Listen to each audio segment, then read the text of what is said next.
Buenas noches. Desde Santo Domingo, República Dominicana, Víctor Gómez Casanova se complace en presentar el programa Víctor en Vivo.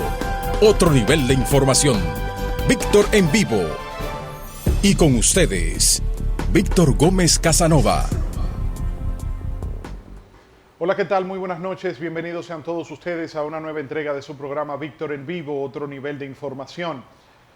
Hoy tenemos la oportunidad de compartir con el presidente del Partido de la Liberación Dominicana, el ingeniero Juan Temístocles Montaz, además un hombre con sobrada experiencia en asuntos de Estado, ex secretario técnico de la presidencia, ex ministro de Economía, Planificación y Desarrollo, ex administrador general de la Corporación Dominicana de Electricidad y además, durante muchos años, secretario de Asuntos Internacionales del Partido de la Liberación Dominicana, de manera que es una persona con quien podemos abordar diversos temas.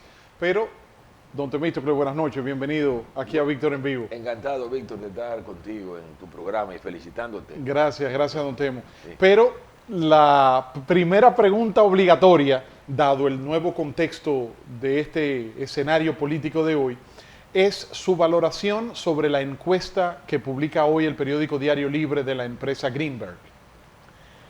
Mire, yo pienso que esa encuesta lo que refleja es como una especie de fotografía de un determinado momento, precisamente el momento en que se producía la protesta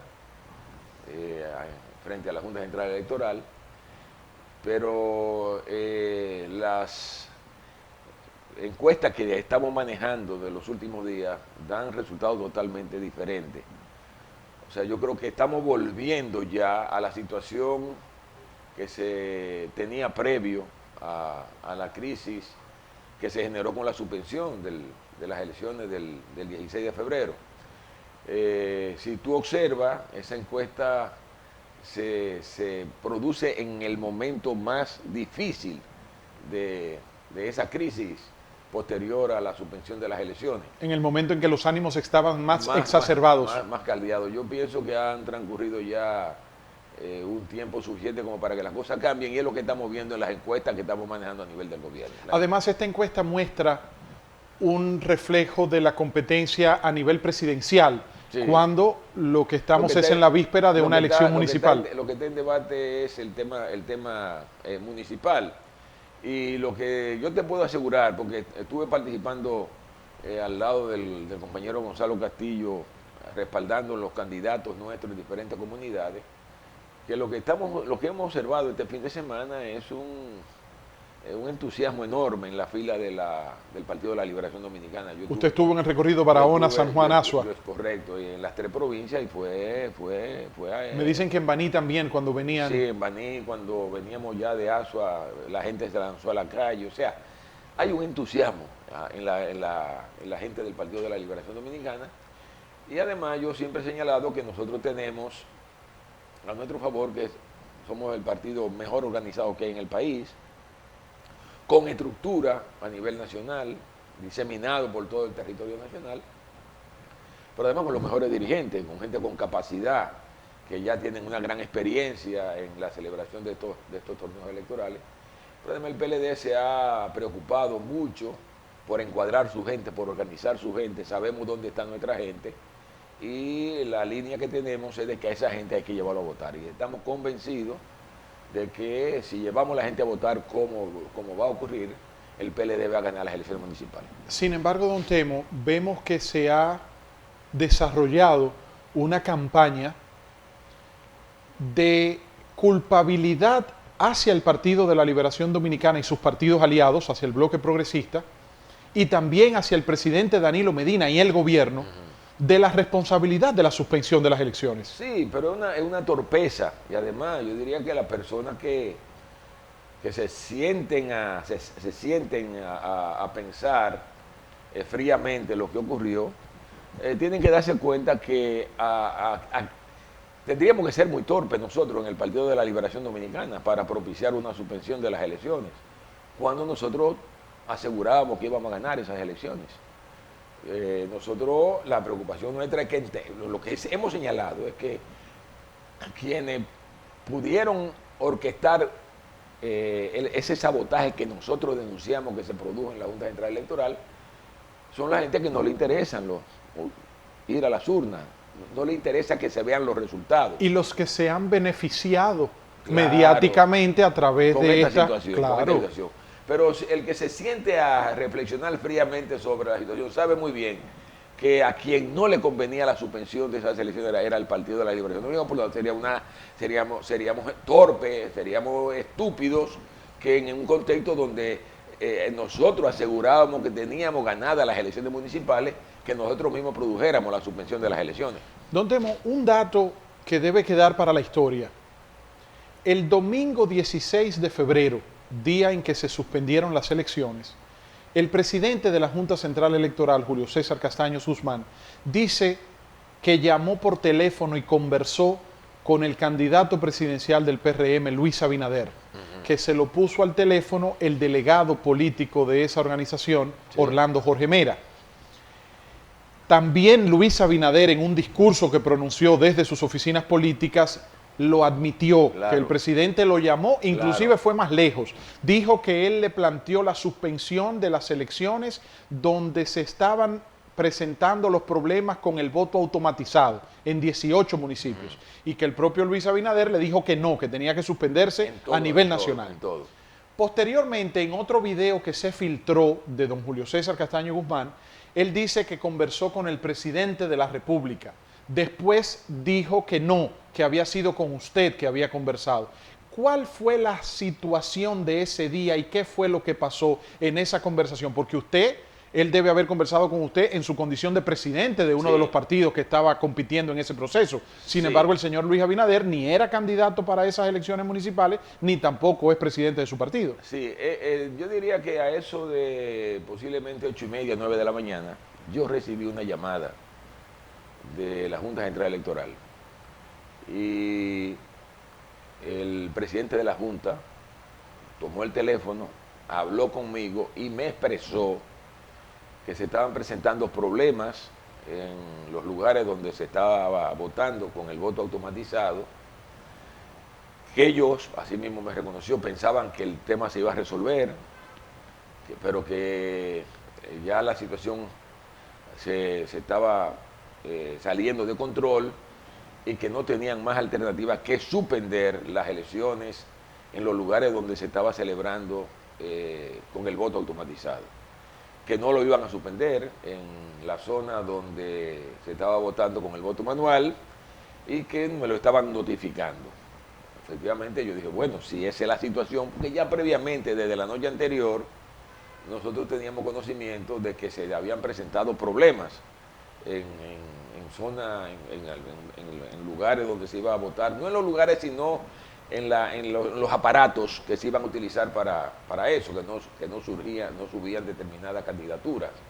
Eso desde la noche anterior ya estábamos informados. E inclusive movilizamos a nuestros delegados para que fueran a la Junta Central Electoral preocupados por la situación. Y nuestros delegados estuvieron hasta las 12 de la noche en la Junta Central Electoral, tratando de ver si eso se podía resolver. Al final, a las 12 de la noche, lo que se le dijo a los delegados, que se fueran a su casa, que al día siguiente a las 5 de la mañana eso se iba a resolver, que con eso no iba a haber dificultades. Y efectivamente se fueron. Y lo extraño es que cuando al día siguiente nos estamos preparando ya para ir a votar, yo recibo esa llamada donde se me dice, mire, hay este problema, entonces es muy amplio, no es un caso ni dos casos, sino que son una proporción muy amplia de las mesas donde se vota con el voto automatizado. No vamos a tener más alternativa que suspender las elecciones donde se están celebrando con el voto automatizado, mantener las elecciones. Bueno, frente a eso, nosotros movilizamos la dirección del partido, convocamos a los compañeros dirigentes del partido, nos reunimos para ver la situación, y es cuando entonces nos enteramos también que el presidente de la Junta Central Electoral había hablado también con el secretario general del partido, el compañero Reinaldo Pared, le había manifestado la situación y le había expresado el asunto.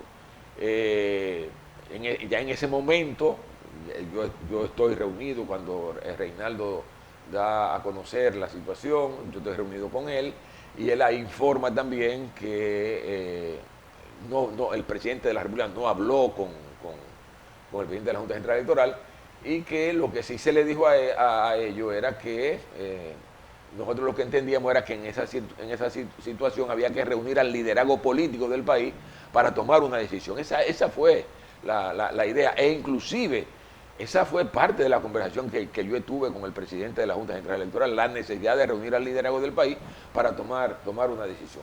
Pero nos damos cuenta ya en ese momento, cercano al mediodía, que la decisión que se estaba tomando era la de suspender totalmente las elecciones. Posteriormente también nos enteramos de que, aparte de la presión que emitió el candidato presidencial del Partido Revolucionario Moderno, también parece que la delegación de la OEA entendió que eso era lo pertinente.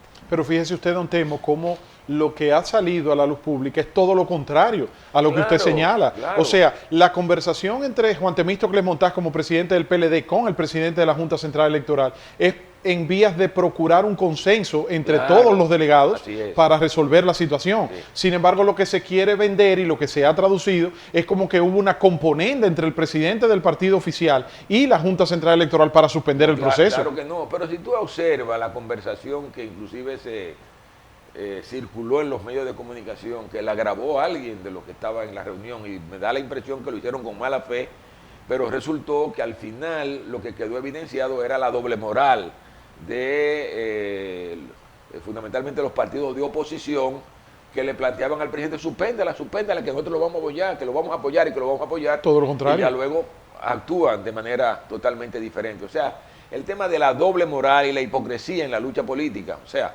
aprovecharse de una situación que está por saberse quién fue que la generó, y ustedes pueden tener la completa seguridad de que eso no se generó del lado del partido oficial. El partido oficial lo que le interesaba era que se celebraran las elecciones, y por eso que hemos estado reclamando que se celebren las elecciones. Ahora, con este tema de la intervención de la OEA y del IFES y esta investigación, ya ayer se firmó un acuerdo entre la OEA y el Estado, el gobierno dominicano, a través del canciller Miguel Vargas, y anteriormente ya también habían firmado el presidente de la Junta Central Electoral solicitando a la OEA la investigación de estos hechos.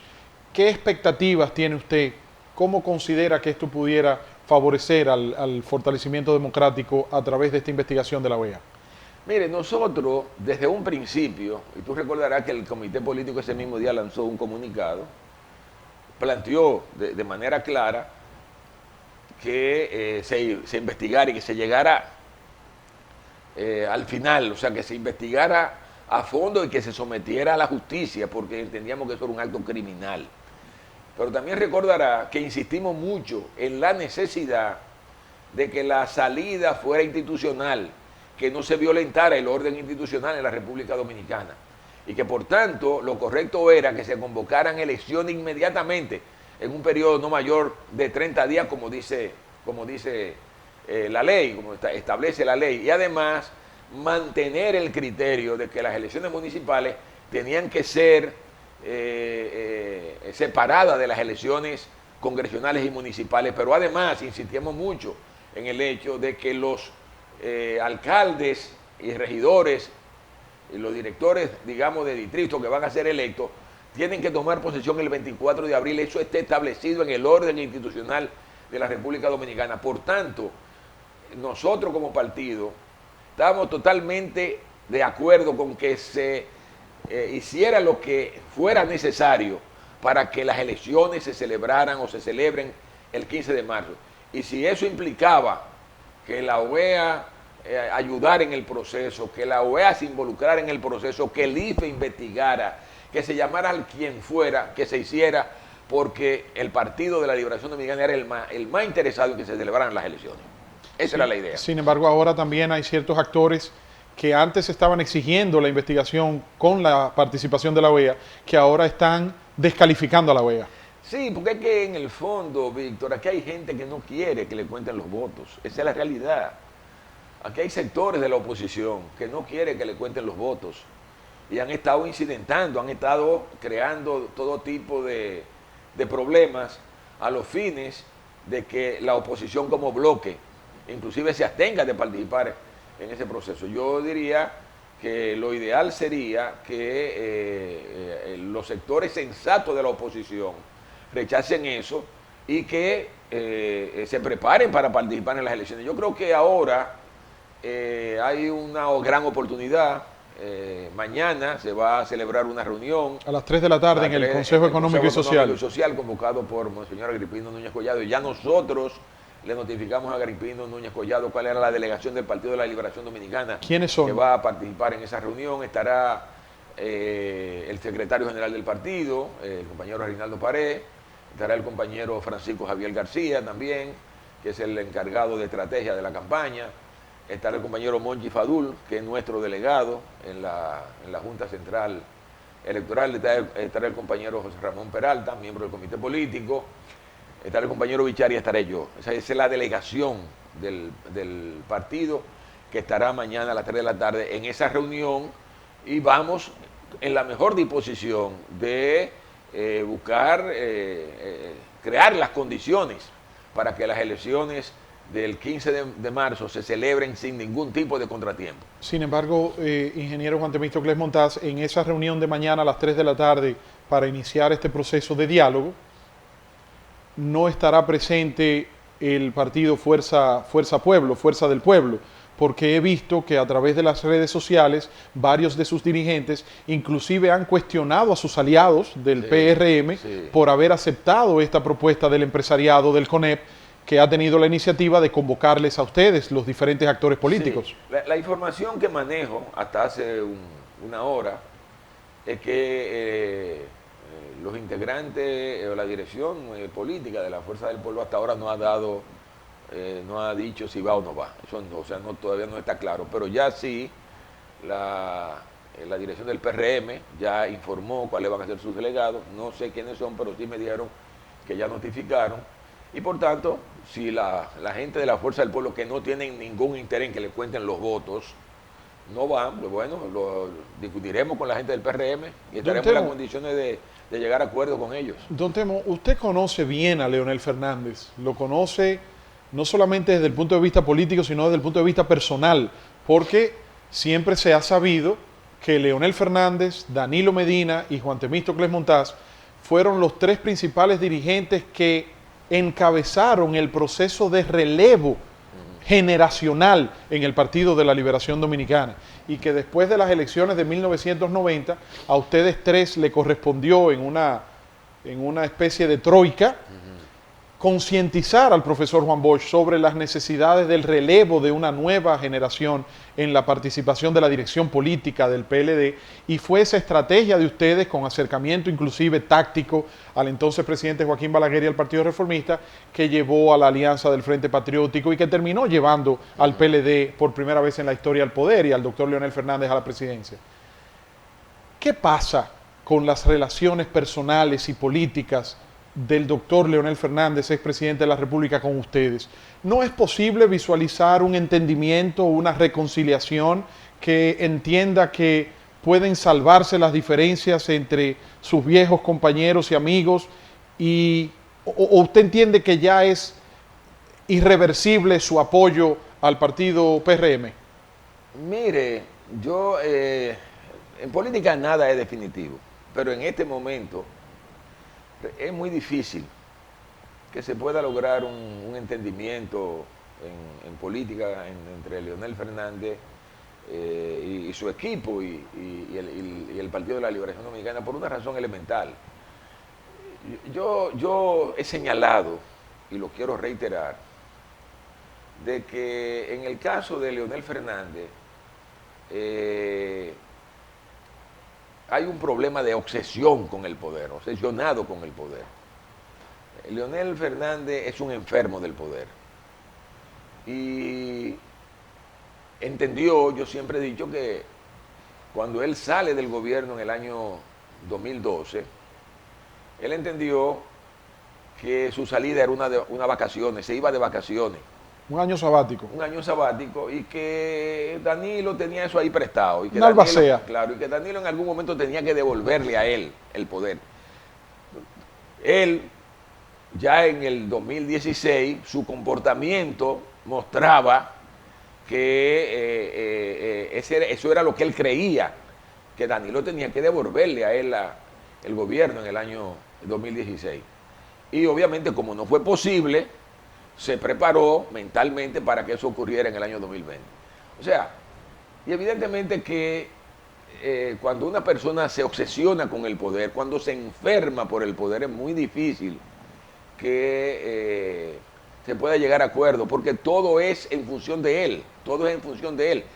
Y obviamente ya todo lo personaliza. Para él no es un problema de que tú tienes una actitud política. Por ejemplo, en el caso mío, mi posición es que yo entiendo que el Partido de la Liberación Dominicana no puede ser secuestrado por un liderazgo, que el Partido de la Liberación Dominicana tiene que renovarse, que el Partido de la Liberación Dominicana tiene que darle cabida a otros dirigentes para que aspiren a la presidencia de la República, porque eso contribuye a la renovación política del país, contribuye al fortalecimiento de la democracia. Y usted en lo personal ha demostrado que no es intransigente, porque le ha tocado asumir posiciones contrarias a sus intereses particulares. Claro, claro. El tema medular, yo creo que en política, Víctor, y esto, tú eres un muchacho joven, todos hemos participado en la lucha política durante muchos años, no podemos apostar a Mesías.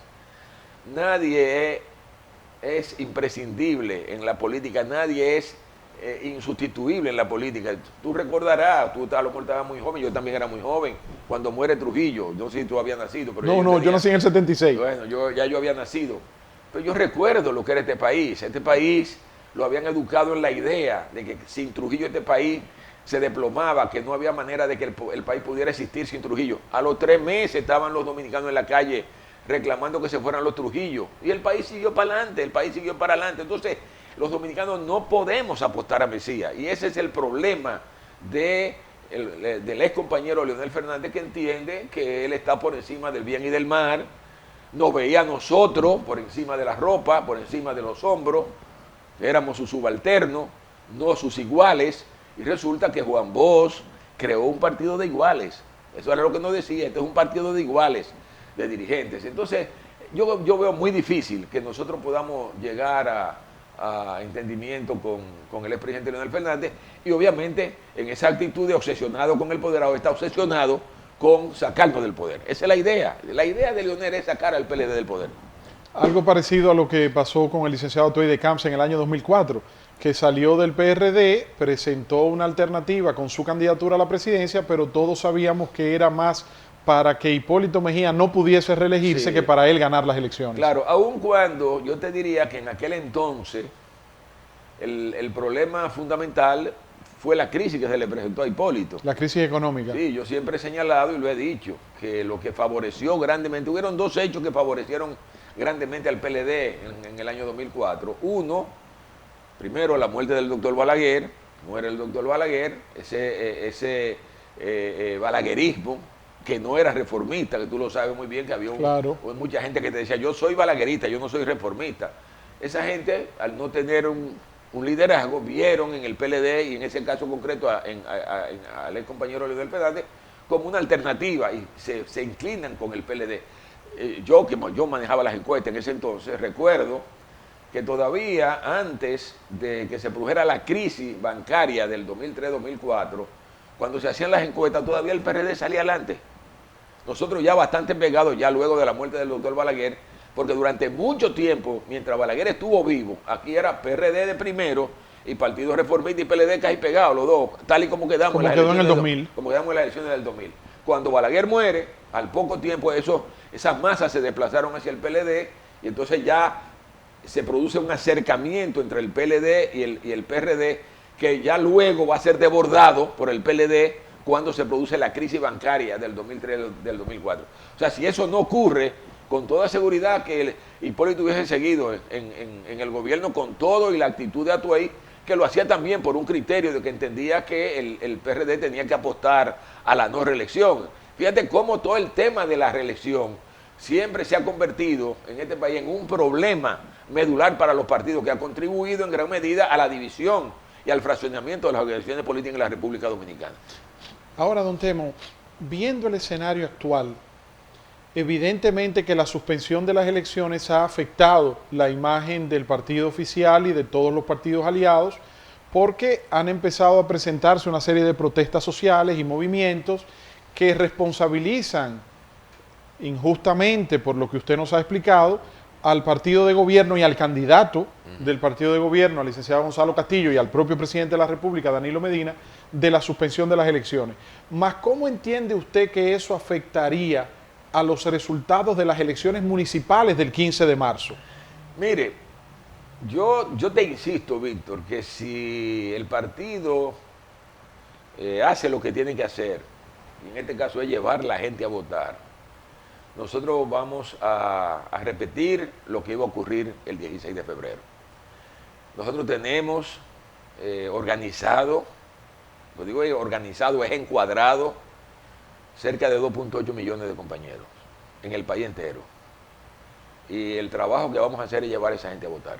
Si llevamos a esa gente a votar, nosotros vamos a ganar las elecciones municipales. Con la plataforma y el programa que usted explicó, identificando los claro, compañeros a quienes tienen la responsabilidad de llevar a votar. También con eso quisieron armar un escándalo. Sí, claro que sí. Usted lo que dijo fue que tienen una plataforma donde cada dirigente tiene identificado su propio padroncillo de cuáles son las personas que es su responsabilidad llevarlos a votar. Que inclusive alguien lo explicó de manera muy brillante con relación al Partido Reformista. Nosotros aprendimos eso del Partido Reformista. Nosotros lo hacíamos por cuarteles, porque empezamos a organizar las estructuras partidarias alrededor de los colegios electorales. Y lo que ocurría en aquel entonces era que se conocía, el que estaba en una mesa conocía a todo el que llegaba y sabía quién era del Partido Reformista, quién no era del Partido Reformista. Entonces, el PLD aprendió de eso y ha organizado una estructura a nivel nacional que opere en esa dirección. Y lo que usted dijo, que después también lo quisieron utilizar en contra suya, es que ¿cómo sabe Temístocles Montaz quién ha votado y quién no? Muy sencillo. Si yo como dirigente político tengo una lista de 100 personas y esas 100 personas son mi responsabilidad que el día de las elecciones vayan a votar, y yo identifico que a las 10 de la mañana han ido a votar 30 de esas 100, entonces yo sé que ya tengo 30 seguros y 70 que tengo pendiente que antes de que cierren las urnas vayan a votar. Hoy por hoy, partido en cualquier parte del mundo que quiera ganar elecciones, tiene que organizarse así. Claro. No gana elecciones. Don Temístocles Montaz, la situación económica con la amenaza de este tema de coronavirus, los índices de Dow Jones en la Bolsa de Valores de Estados Unidos que han decaído estrepitosamente, la situación de la economía china con esta amenaza de coronavirus, aquí en República Dominicana ya con estas suspensiones de los barcos de cruceros llegando al país, cómo viene a afectar esto en el turismo, el mismo tema de la suspensión de las elecciones. Como economista, ¿qué radiografía económica y social nos presenta de esta situación, don Juan Temístocles Montaz? Bueno, en sentido general, todo apunta a que a nivel mundial va a haber una desaceleración económica importante. Y lo va a ver por el hecho de que ya en China se está hablando de una reducción del crecimiento económico fuerte, muy fuerte. China el año pasado creció alrededor de un 6%. Se está hablando de que posiblemente este año crezca menos del 3%. Para China ya ese es un problema serio. Porque China es un país que tiene 1.400 millones de personas y para poder seguir sacando gente de la pobreza, necesita crecer por encima del 6% o por lo menos por encima del 5%. Pero el efecto de ese crecimiento, de esa reducción del crecimiento en China va a tener efecto en el mundo entero. Va a tener efecto en Europa, que compra productos chinos y que le vende a los chinos. Sí, porque China es una quinta parte de la población mundial. Claro, va a tener efecto en los Estados Unidos, que también de una u otra manera, con todos los problemas que tiene Trump, le compra a China y le vende a China. Va a tener efecto en América Latina, porque América Latina exporta fundamentalmente Chile y Perú son grandes vendedores de productos primarios a China, y lo mismo ocurre con Argentina y con Brasil, que son economías importantes. Por tanto, todo apunta a que va a haber un enfriamiento importante a nivel mundial. Y eso, en el caso, por ejemplo, de Europa, se va también a sentir mucho por la reducción de la afluencia de turistas chinos.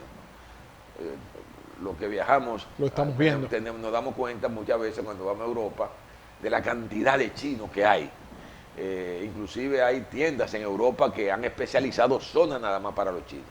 Eso se va a caer este año. Entonces eso va a tener efecto.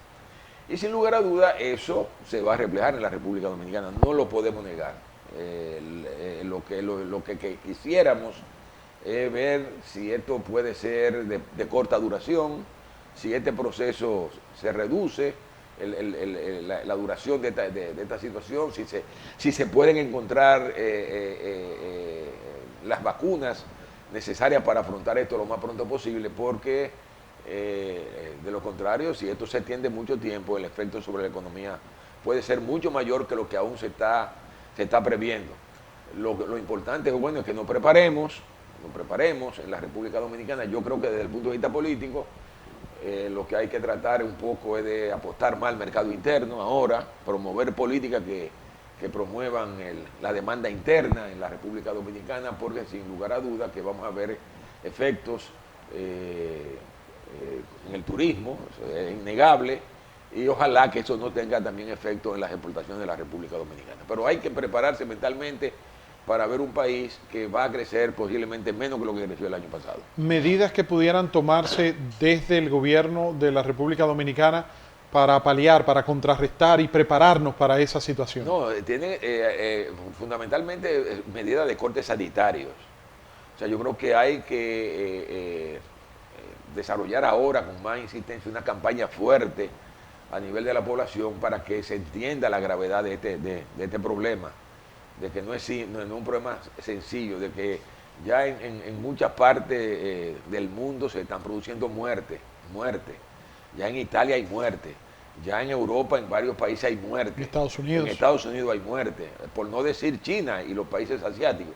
De manera que no se puede jugar con esto y hay que tomar todas las previsiones de rigor a los fines de que esto afecte a lo menos posible a la República Dominicana. O sea, eso por el lado sanitario, y obviamente desde el punto de vista económico, que el gobierno siga promoviendo políticas orientadas a estimular la producción nacional, orientada a promover el consumo interno, de manera tal que el efecto sobre la economía no sea grande. Don Temo, ¿cuál es el riesgo que desde su punto de vista presenta la economía nacional de cara al escenario político versus una elección presidencial con la oportunidad de que el candidato del partido oficial gane las elecciones y en contraposición que pudiera ganar las elecciones la oposición? ¿Cómo eso puede medirse en términos de impacto económico para nuestra sociedad?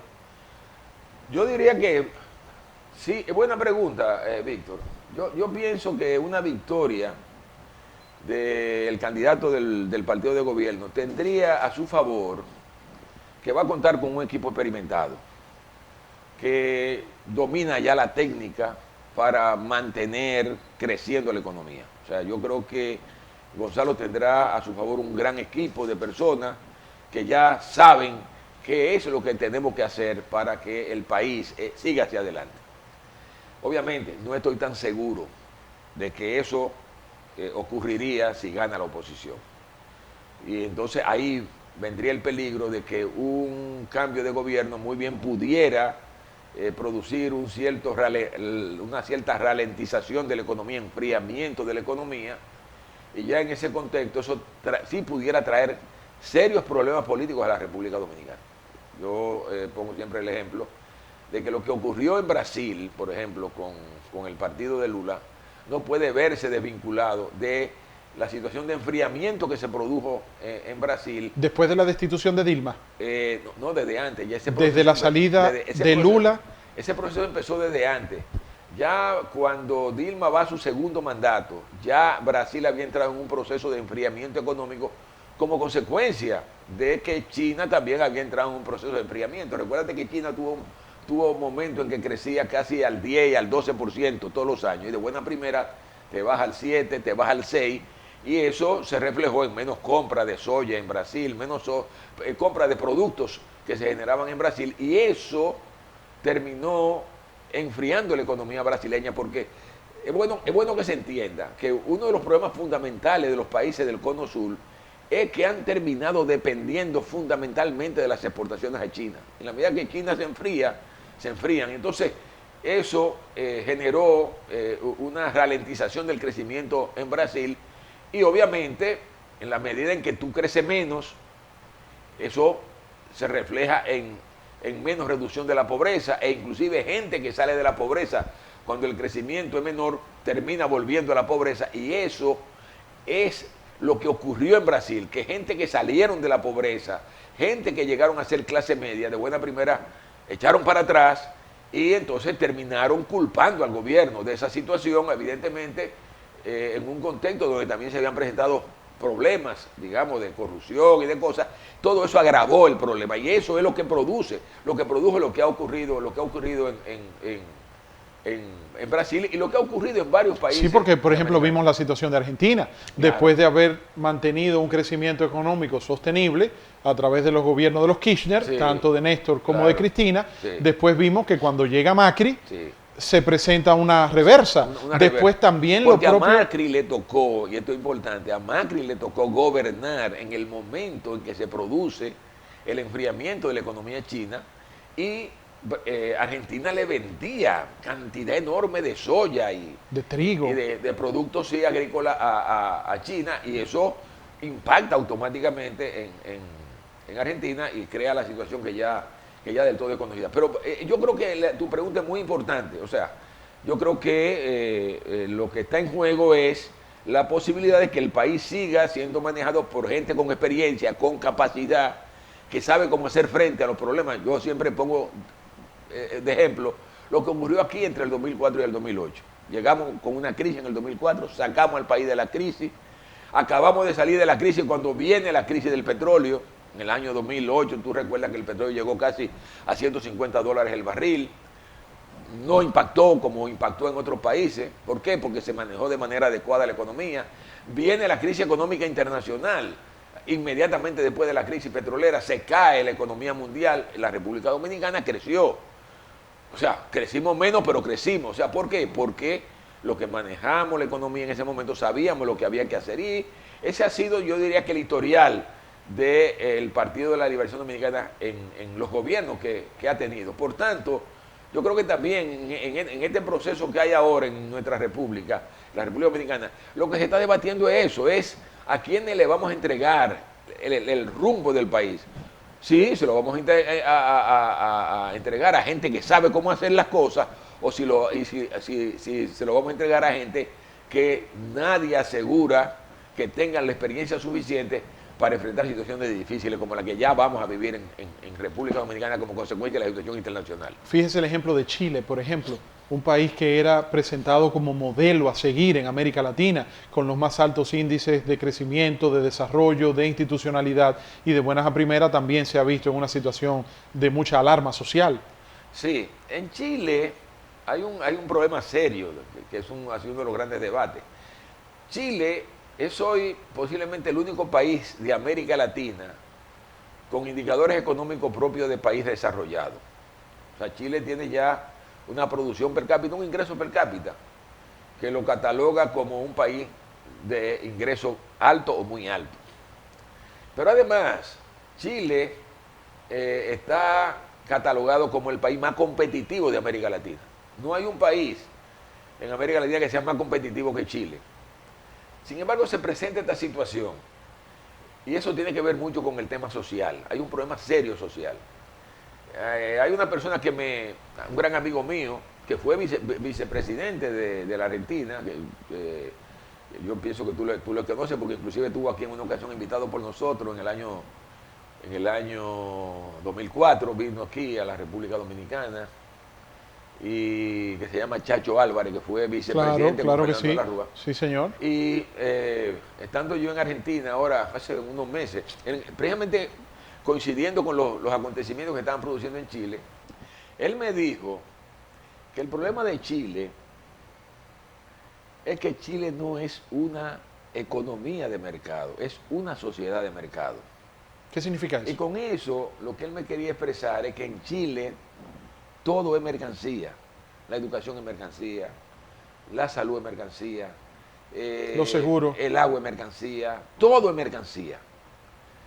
Entonces, la seguridad social. La seguridad social. Entonces, eso en un contexto en donde no se ha logrado reducir de manera importante la desigualdad social, O sea, te decía que ya tiene ingresos propios de un país desarrollado, que en términos competitivos es el más competitivo de América Latina, pero en términos de desigualdad social, Chile tiene el comportamiento propio de los países de América Latina.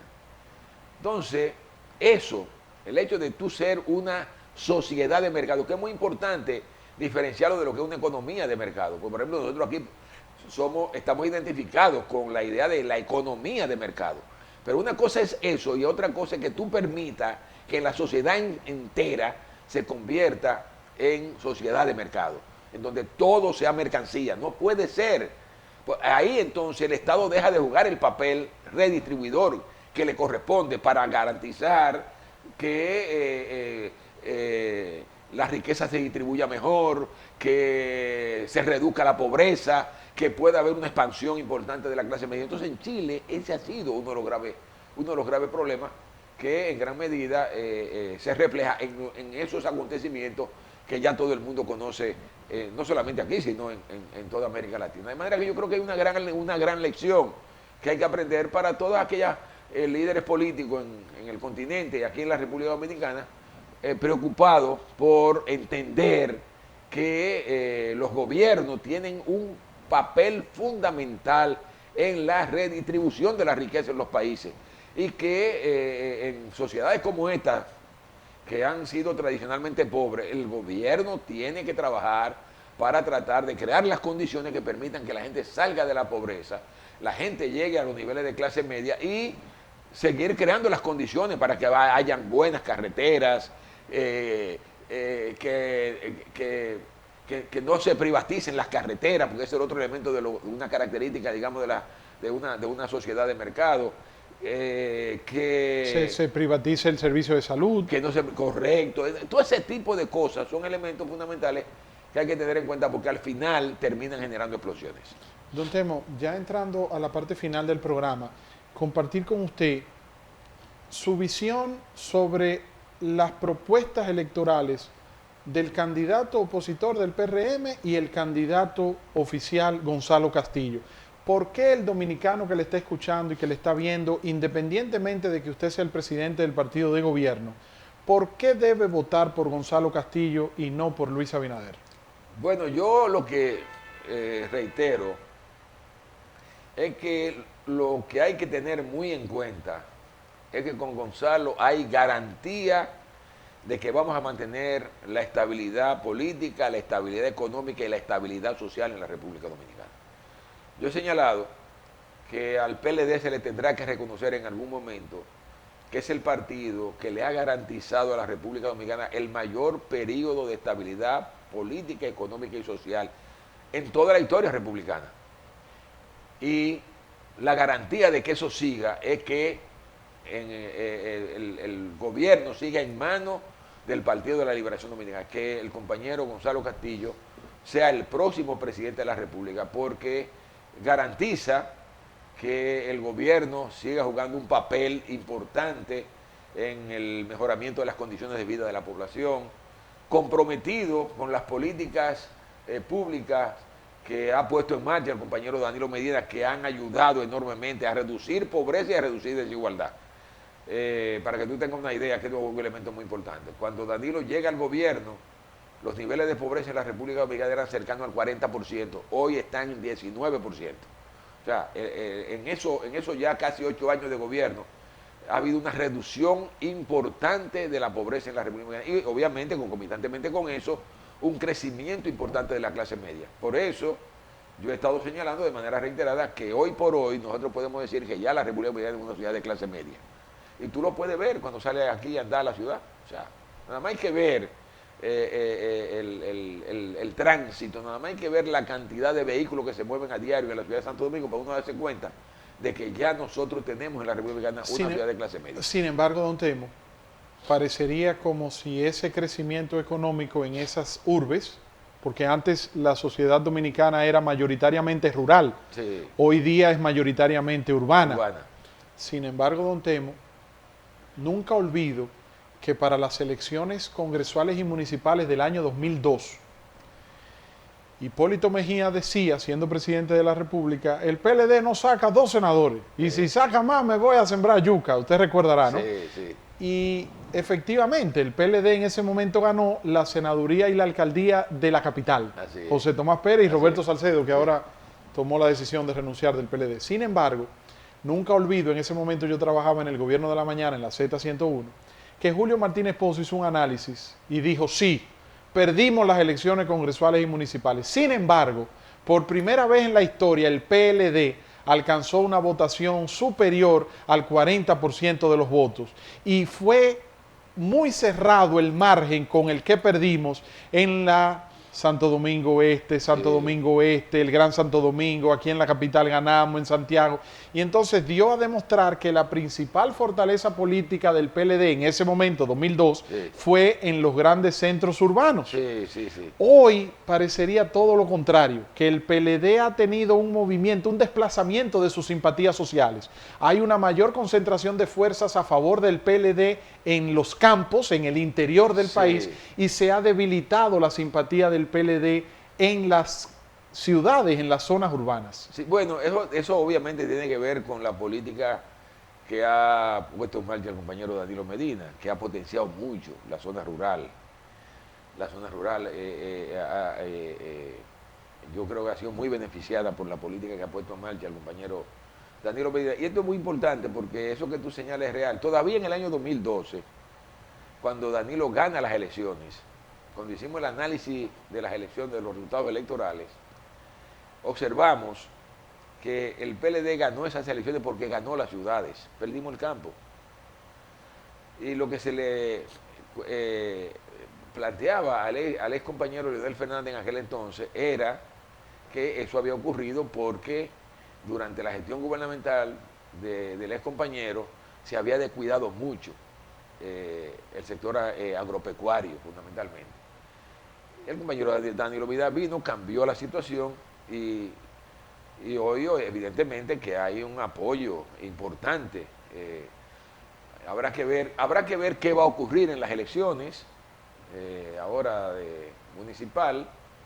Nosotros, cuando ahora se suspendieron las elecciones, teníamos la esperanza, por los datos que manejábamos, de que íbamos a recuperar el Distrito Nacional, íbamos a volver a ganar el Distrito Nacional, y íbamos a ganar importantes municipios de aquí, del Gran Santo Domingo. Vamos a esperar a ver, pues yo te decía que tenemos encuadrado a nuestra gente y la vamos a llevar a votar, y esperamos entonces ganar. Esa es la idea. Don Temo, me despido con esta pregunta. Los resultados de las elecciones municipales del 15 de marzo, su incidencia en las elecciones presidenciales del 17 de mayo. Pueden tener incidencia. Por eso nosotros estamos haciendo todo lo que esté a nuestro alcance por tratar de lograr de ganar esas elecciones.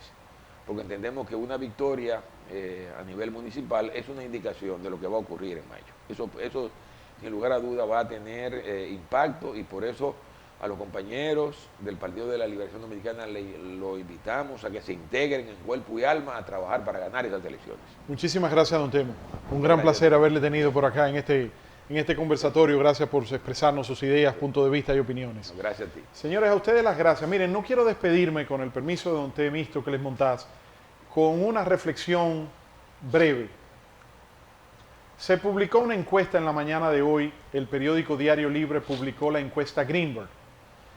No quiero ocupar el tiempo de ustedes haciendo consideraciones sobre esa encuesta, independientemente de que se haya hecho en un lapsus de tiempo, en un periodo donde los ánimos estaban más exacerbados en contra de la Junta Central Electoral y las protestas de los jóvenes en la Plaza de la Bandera por la suspensión de las elecciones. Independientemente de ese tipo de consideración, yo quiero hacer una pregunta y dejarles a ustedes la respuesta a modo de reflexión. Faltan hoy 73 días para las elecciones del 17 de mayo, las elecciones presidenciales. Y yo les pregunto, faltando 73 días para las elecciones presidenciales del año 1994, ¿era Luis Abinader más presidente de la República hoy de lo que era José Francisco Peña Gómez a 73 días de las elecciones del 94. Pero voy otro ejemplo. Faltando 73 días para las elecciones del año 1996, ¿era Luis Abinader más presidente de la República que el doctor José Francisco Peña Gómez 73 días antes de las elecciones presidenciales del 96? Pero vámonos al ejemplo del 2012, 73 días antes de las elecciones presidenciales pautadas para el 16 de mayo del 2012. ¿Era Luis Abinader más presidente que lo que era Hipólito Mejía 73 días antes del 16 de mayo del año 2012? Entonces, saquen ustedes sus propias conclusiones, porque las elecciones se ganan con votos, no con caos, no con anarquía, no con campañas de descrédito, pero tampoco con encuestas en tiempos fuera de campaña, porque las elecciones del 15 de marzo son municipales, no presidenciales. Buenas noches y que Dios les bendiga.